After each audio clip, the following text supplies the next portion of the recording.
जय श्री जगन्नाथ भाई माने आज सर्वप्रथमे गुरुदेव गणपति एवं जगदम्बा को प्रणाम करी आज आम सेशन आरंभ करियो वास्तुर। आपण माने समस्त देखि पारुथुवे आजिर सेशन जोटा अछि आजिर सेशन आमे जोटा नउछु जो सेशन टा आमे आज पढ़िबा से सेशन र ना होची राशि अनुसार स्थान निरूपण। भाई जदि काहार राशि जଣା अछि तो सेही हिसाब रे स्थान निरूपण करिवारे कोनोसी असुविधा नाही। जदि राशि जଣା नाही जदि राशि जଣା ନାହିଁ ताहले सेही हिसाब रे केमिति आमे स्थान निरूपण करिबा सेही सब विषय आज आमे पुंखानुपुंख आलोचना करिबा। आमे ऑलरेडी सेशन रे नै जाइछु जो आमे दृष्टिकोण दृष्टिरु स्थान निरूपण करिबा सिखि जाइछु, काकिणी अनुसार मध्य स्थान निरूपण करिबा सिखि जाइछु। आज हमर हला राशि अनुसारे स्थान निरूपण करिबा। ए स्थान आमे काई निरूपण करथुले कि आमे गोटे घर निर्माण करिया पूर्व आमको निहाती देखिया दरकार कि जो गाँ रे जो सहर रे किंबा गोटे सहर जो अंचल रे आमे घरटी निर्माण करिबु सेटा अकॉर्डिंग टू ज्योतिष शास्त्र से जगहटी आमको अनुकूल कि नाही। कारण आमर वास्तुशास्त्र एवं ज्योतिष शास्त्र परस्पर अंगांगी भावे जड़ित एवं यही दुईटी शास्त्र को महर्षि पराशर एकु आमको प्रदान करछंती। तेणु एई जिनिसटा आमको मन रखियाकू हेबो जे आमे हमर पूर्व पूर्व पूर्वज मानकर से जो धरोहर अछि जो शास्त्रोचित ज्ञानटा अछि से ज्ञान को यूज करी आमे जदि टिके टिके जानी ताको जीवन रे इंप्लीमेंट करिबा तबे आम्बे गोटे सफल एवं सुविधामय जीवन को उपभोग करि परिबा। तेबे चलंतु आमे जानिबा आजी एई राशि अनुसार जागा निरूपण क्षेत्र रे हमको दीटा जिनिस प्रॉपरली जानिबा दरकार। सर्वप्रथम कौन जानिबा दरकार ना व्यक्तिर एवं स्थान दी जनकर राशि। ठीक अछि एई राशि जोटा 12टा ही राशि हेतिबो मेष वृष मिथुन कर्कट सिंह कन्या तुला बिच्छा धनु मकर कुंभ मीन जेते भी जातक अछंती समस्तଙ୍କର एई 12टा राशि रु गोटिए राशि ही हेतिबो। तेबे एई जो 12टा राशि रु गोटे राशि हेतिबो जदि कहार जातक नाही सेठी कोन करिया। जदि जातक अछि ताले आमेर चंद्र को नक्षत्र बसचंदी तार आद्य अक्षरटा कोन हबो बा से लोकर ना कोन तार आद्य अक्षरटा कोन हबो सेथुरु आमे जानि परिबा तार राशिटा कोन। जदि जातक अछि तो राशि जानियार कोनोसी असुविधा नाही। जदि जातक नाही ताले केमिति राशि निरूपण करिबा से विषय रे आज हमें पुंखानुपुंख भाबरे जानिबा। ताहले जो क्षेत्र रे व्यक्तिर जातक अछि ताले आमे सेठी राशि जानि परिबा। कि जोठी जातक जोठी जो क्षेत्र में व्यक्तिर जन्म जातक नाही ताकू तार सठिक जन्म तारीख समय बा कोउठी जन्म होइछि जणा नाही ताले आमे केमिति जानिबा जे तार राशिटी कोन। एठी दीटा कथा होई पारे कि से व्यक्तिर यदि एकाधिक नाम होइथिबो एक रु अधिक ना हेतिबो ताहले सबुबेले मन रखिबो ताकू जो मैक्सिमम लोक जो ना रे डाकुछंती सेई नाटा को कंसीडर करा। ठीक अछि ताहले आद्य अक्षररु राशि जानिबा भितरे आमे सेई विषय जानिबा। जार तो जणा अछि कि असुविधा नाही, जार जणा नाही सेठी तीनटा सिचुएशन आसीबो कोन ना आई जदि कि तार ठीक जन्म तारीख समय कि कोउठी जन्म होइछि सेटा जदि जणा अछि तो भलो कथा। जदि जणा नाही ताहले ताकू तार नारु ना अक्षररु आमे राशिटा जानिबा।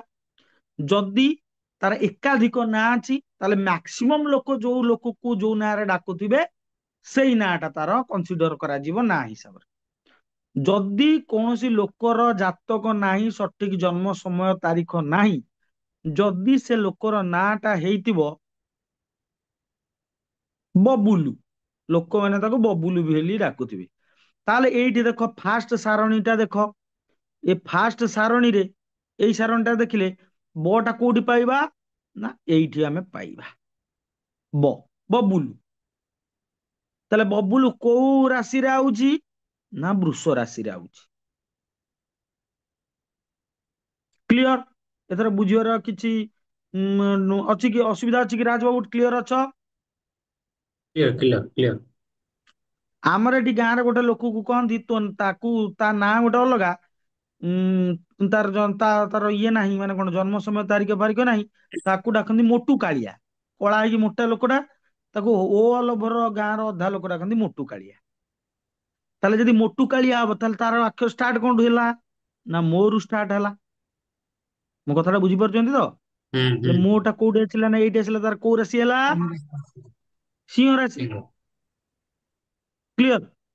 ହୁଁ ତ ଏବେ ଏଇ ଭାଇଟି ଆମର, ଆମେ ଯେତେବେଳେ, ଏଇଟା ହେଲା ଗୋଟେ ଲୋକର ରାଶି ଜଣା ପଡିଗଲା।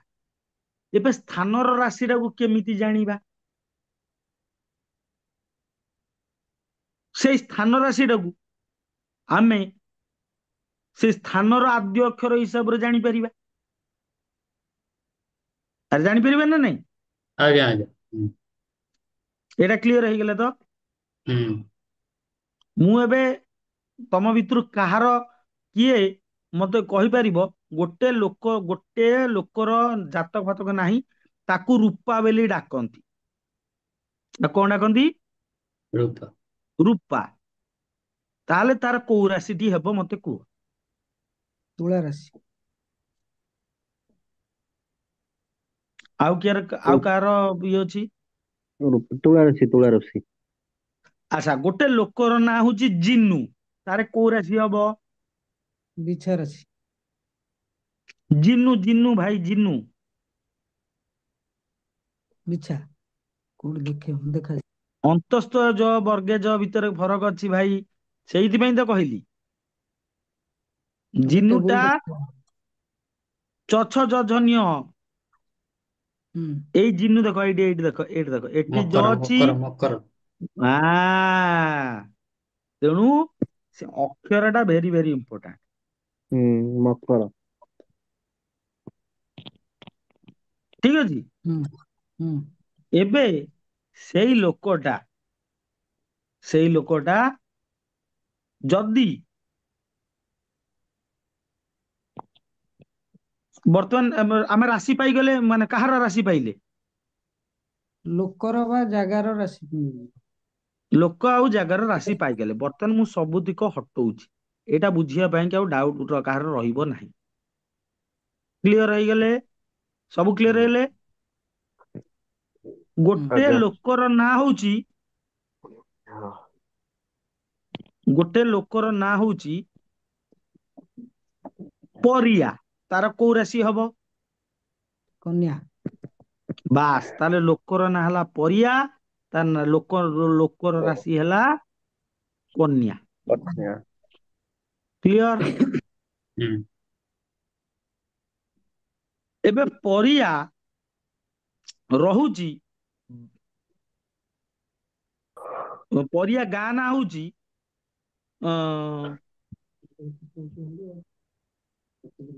ହିଞ୍ଜିଳି। ଠିକ ଅଛି, ତାହେଲେ ତାର କୋଉ ରାଶି ହବ?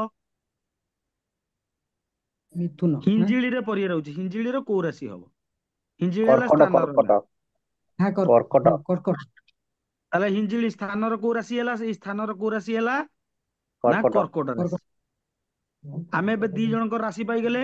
ଲୋକର ପରିଆ ଯୋଉ ଅଛି, ପରିଆର ଲୋକର ନାଁ ହେଲା, ଆମେ ସାରଣୀରୁ ବାହାର କଲେ ପରିଆ, ତାର ହେଲା କନ୍ୟା, ତାର ଆଦ୍ୟ ଅକ୍ଷର ପ ଟା କନ୍ୟା ରାଶିରେ ଆଉଛି। ହିଞ୍ଜିଳିରେ ହ, ଆଉ ହିଞ୍ଜିଳି ଟା ବର୍ତ୍ତମାନ ଆସିଲା କୋଉଠି ନା କର୍କଟ ରାଶିରେ ଆଉଛି। ଆମେ ଦି ଜଣଙ୍କ ରାଶି ପାଇଗଲେ। ଏଥିରେ କିଛି ଡାଉଟ ଅଛି କି? ନା। ନା। ଆଚ୍ଛା, କନ୍ୟା ରାଶିକୁ ଖୋଜ ସାରଣୀ, ବର୍ତ୍ତମାନ ସାରଣୀ ତୁଇ, ମାନେ ଯୋଉ ଟେବୁଲ ଟୁ କୁ ଦେଖ, ଏଟା କନ୍ୟା ରାଶି ଦେଖିଲ? କନ୍ୟା ରାଶି ଦେଖିଲ ନା ନାଇଁ? ହୁଁ ଯୋଉ ଲୋକଟା, ଦେଖିବ ସ୍ଥାନ ରାଶିର ଭଲ ମନ୍ଦ ନିର୍ଣ୍ଣୟ। ହଁ, ତ ଏଇଠି ହୁଁ ହୁଁ କନ୍ୟା ରାଶିଟାକୁ ଦେଖିଲ? ହୁଁ କନ୍ୟା ରାଶି, ଏଇଠି ସ୍ଥାନ ରାଶି କଣ? କ୍ଷୟ କର୍କଟ। ଆଇ ହୁଁ ଆରେ କର୍କଟ ସ୍ଥାନ ରାଶିଟା କଣ କର୍କଟ ନା ନାଇଁ? ହୁଁ ହୁଁ ହଁ ତାହେଲେ ଏଇ ସାରଣୀରେ ଦେଖ କର୍କଟରେ କନ୍ୟା ରାଶିର ଏଇଠି କଣ ଆସୁଛି? କ୍ଷୟ ଆସୁଛି। କ୍ଷୟ ହୁଁ ତମକୁ ଆଗରୁ କହି ରଖେ ଯେ ଏଠି ତିନିଟା ଜିନିଷ ବ୍ୟବହାର ହେଇଛି। ସ ମାନେ ଶତ୍ରୁ, ରୋ ମାନେ ରୋଗ, ସୁ ମାନେ ଶୁଭ, କ୍ଷ ମାନେ କ୍ଷତି। ଚାରିଟା ଜିନିଷ ତ ମୁଁ ଲେଖିଦିଏ। ସ ରେ କଣ ଆସିଲା ନା ଶତ୍ରୁ, ରୋ ରେ କଣ ଆସିଲା ରୋଗ, ରୋଗ ଠିକ ଅଛି। କ୍ଷରେ କଣ ଆସିଲା କ୍ଷତି, ଠିକ ଅଛି। ସୁରୁ କଣ ଆସିଲା ଶୁଭ। ତାହେଲେ ପରିବା ବାବୁଙ୍କର ରାଶି ହେଲା କନ୍ୟା। କନ୍ୟା ରାଶିରେ କର୍କଟ ରାଶିରେ ଏଠି ଆସିଲା କ୍ଷୟ, ମାନେ କଣ ପରିବା ବାବୁ ଯଦି ହିଞ୍ଜିଳିରେ ରହନ୍ତି ତାହେଲେ କଣ ହବ? କ୍ଷତି କ୍ଷତି ହବ। ବାସ୍। ଏମିତି ଆମେ ଏଇ ଦିଟା ସାରଣୀ କି ନେଇ ନିର୍ଣ୍ଣୟ କରିପାରିବା ଯେ ରାଶି ହିସାବରେ ରାଶି ବ୍ୟକ୍ତିର ରାଶି ହିସାବରେ ସ୍ଥାନର ରାଶିକୁ ନିର୍ଣ୍ଣୟ କରି ଆମେ ଦେଖିବା ଯେ ସେ ଜାଗାଟା ସେ ଜାଗା ପାଇଁ ଶୁଭ କି ନାହିଁ। କ୍ଲିୟର? ରାଜାକୁ କିଛି ଆଜ୍ଞା ଡାଉଟ ଅଛି? ନା କ୍ଲିୟର। ତ ଏଇ ଦିଟା ସାରଣୀ ଯଦି ଯାହା ପାଖରେ ଥାଏ ଏଇଟା ମନେ ରଖିବାକୁ ପଡିବ ନାହିଁ। ଏ ସାରଣୀ ଦିଟା ଟେବୁଲ ଦିଟା ତମ ପାଖରେ ଥିବା ଦରକାର। ୟାକୁ ସ୍କ୍ରିନସଟ ନେଇ ରଖିଦେଇ ପାର। ଏଇଥିରୁ ନାଇଁ ରାଜ ବି ପଠେଇଦେବେ, ବହୁତ ରାଜ ବି କ୍ଲିୟର। ପଠେଇଦେବେ, ଭଲ ଦିନ ବାଦେଇକି ଟିକେ। ଏଇ ଯୋଉଠି ଲେଖା ହେଇଛି ସ ମାନେ ଏଇଠି ଦେଖ ମୁଁ ଆଉଥରେ ବୁଝେଇ ଦଉଛି। ସ ମାନେ ଶତ୍ରୁ, ରୋ ମାନେ ରୋଗ, ସୁ ମାନେ ଶୁଭ, କ୍ଷ ମାନେ କ୍ଷତି। ଠିକ ଅଛି। ତେଣୁ ଏଇଟା ହଉଛି କଣ? ବ୍ୟକ୍ତି ଏଇଟା ସ୍ଥାନ କଣ ରାଶି ସ୍ଥାନର ରାଶି। ସ୍ଥାନ ଆମେ ଏଟାକୁ ଉପରେ ତା ଏକ୍ସାମ୍ପଲ ନେଇଗଲେ ବ୍ୟକ୍ତିର ୟା ରାଶି ହିସାବରେ, ବ୍ୟକ୍ତିର ରାଶି ହିସାବରେ। ଠିକ ଅଛି। ହୁଁ, ବର୍ତ୍ତମାନ ପୁଣି ଦେଖ, ଯଦି ସ୍ଥାନ ରାଶି ହେଲା କର୍କଟ ତାହେଲେ ସ୍ଥାନ ରାଶି ଏଟା କଣ କର୍କଟ ହେଲା, ହଁ କି ନାଇଁ? ଓଲଟା ହୁଁ ଦେଖିବା। ଓଲଟାଟା ଦେଖିବା ନା। ବର୍ତ୍ତମାନ ପରିବା ଯଦି ହିଞ୍ଜିଳିରେ ରହୁଥିଲା ତାର କ୍ଷତି ହଉଥିଲା, ପୁଣି ଓଲଟାଟା ଚେକ୍ କରିବା। ଓଲଟାଟା କର୍କଟରେ ଚେକ୍ କଲେ କନ୍ୟା ଦେଖିବା। କର୍କଟରେ କୋଉ ରାଶିକି ଚେକ୍ କରିବା? କନ୍ୟା ଚେକ୍ କରିବା। କର୍କଟରେ ହଁ କନ୍ୟା କୋଉଠି ଆସିଲା? ଏଇଠି। ତାହେଲେ ଏଇଠି କଣ ଆସିଲା? ଶୁଭ। ଶୁ ବାସ୍। ଶୁଭ। ତେଣୁ ମୁଁ ତମକୁ ଏଇଆ ଦେଖିବାକୁ ଚାହୁଁଥିଲି ଯେ ତୁମେ ମାନେ କେତେ ସିରିୟସ ଅଛ। ହଇରେ ତମ ସ୍ଥାନ ରାଶି ବା ଏଇଠି ଅଛି। ତମେ ସ୍ଥାନରୁ ଦେଖିବ ନା ତମେ ମୁଁ କହୁଛି ହଁ ହଁ ବ୍ୟକ୍ତି ରାଶି ହିସାବରେ ଦେଖ। ଏଠି ତ ବ୍ୟକ୍ତି ସାରଣୀରେ ରାଶି ଲେଖା ହଉଛି ଅଛି। ଉପରଟା। ଏଇଟା ହେଲା ସ୍ଥାନ ବ୍ୟକ୍ତି ରାଶି ରାଶି। ଏଠି ହେଲା। ସ୍ଥାନ ରାଶି। ଏଟା ସ୍ଥାନ ରାଶି। ଏଗୁଡାକ ଓଲଟା ଯୋଉ ଦିଆ ଚେକ୍ ହେଇଛି କରିବା ଏଇଟା ହେଲା ପାଇଁ। ସ୍ଥାନ ରାଶି। ହୁଁ ହୁଁ ଗୋଟେ ଏଟା ଉଦାହରଣ ସ୍ୱରୂପ ଆମେ ଚେକ୍ କରୁଥିଲେ। ବାସ୍ ଏଇଟା ଗୋଟେ ଆମେ ଉଦାହରଣ ବୁଝିଲ ସ୍ୱରୂପ ବୁଝିଲ। କରୁଥିଲେ। ତେଣୁ ଏପଟଟା ଯୋଉଟା ରହିଛି ଏଇଟା ହେଲା ସ୍ଥାନ ରାଶି ଗୁଡା। ତେଣୁ ଏଟା ହିଞ୍ଜିଳିର କ୍ଲିୟର କର୍କଟ ଲେଖା ରାଶି। ତେଣୁ ଆମେ କର୍କଟ ରାଶିକୁ ଚୁଜ୍ କଲେ। ପରିବା ବାବୁ ପରିବାଙ୍କ ରାଶି ବାବୁ ବାହାରିଲା କନ୍ୟା। ତାହେଲେ କର୍କଟ ରାଶି ହେଲା ହିଞ୍ଜିଳିର। ହିଞ୍ଜିଳିରେ କନ୍ୟାର ପରିବା ବାବୁ ରହିଲେ ତାଙ୍କ ପାଇଁ ଶୁଭ। ତେଣୁ କନ୍ୟାର ପରିବା ବାବୁ ହିଞ୍ଜିଳିରେ ରହିପାରିବେ। ହେଲା। ହୁଁ ଏବେ କ୍ଲିୟର ହେଇଗଲା? ହୁଁ ତେବେ ଆଜିର ସେସନ ପାଇଁ ଏତିକି। ଆମେ ଏଇ ଭିଡିଓ ମାଧ୍ୟମରେ ଏଇଟା କହି ରଖୁ। ଏଇ ଯୋଉ ସେସନ ଟା ଆମେ ନେଲୁ, ଆମର ଜ୍ୟୋତିଷ ଶାସ୍ତ୍ର ମତରେ ଗୃହ ନିର୍ମାଣର ସ୍ଥାନର ଯୋଉ ତିନିଟା ତରିକା ଥିଲା, ଗୋଟେ ଥିଲା ଦୃଷ୍ଟିକୋଣ ଦୃଷ୍ଟିରୁ ସ୍ଥାନ ନିରୂପଣ ଆମେ ଅଲରେଡି କମ୍ପ୍ଲିଟ କରିଦେଇଛୁ। କାକିଣୀ ଅନୁସାରେ ସ୍ଥାନ ନିରୂପଣ ସେଥିରେ ବି କମ୍ପ୍ଲିଟ କରିଦେଇଛୁ। ରାଶି ଅନୁସାରେ ସ୍ଥାନ ନିରୂପଣ ଆଜି କମ୍ପ୍ଲିଟ କରିଦେଲୁ। ତେଣୁ ଏଇ ଯୋଉ ଥିଲା ଆଷ୍ଟ୍ରୋଲୋଜିକାଲ ଆସ୍ପେକ୍ଟ, ଏଇ ଯୋଉ ବିଲ୍ଡିଂ ତିଆରି କରିବା ପାଇଁ ଆଷ୍ଟ୍ରୋଲୋଜିକାଲ ଆସ୍ପେକ୍ଟ ଟା, ତାର ତିନିଟା ପାର୍ଟର ଏଇଟା ତୃତୀୟ ନମ୍ବର ପାର୍ଟ ଆଜି ଆମେ କମ୍ପ୍ଲିଟ କଲୁ। ହେଲା। ହୁଁ ହଁ ତେବେ ଆଜିର ସେସନ ପାଇଁ ଏତିକି। ସମସ୍ତଙ୍କୁ ଜୟ ଶ୍ରୀ ଜଗନ୍ନାଥ। ଜୟ ଶ୍ରୀ ଜୟ ଶ୍ରୀ ଜଗନ୍ନାଥ ଭାଇ।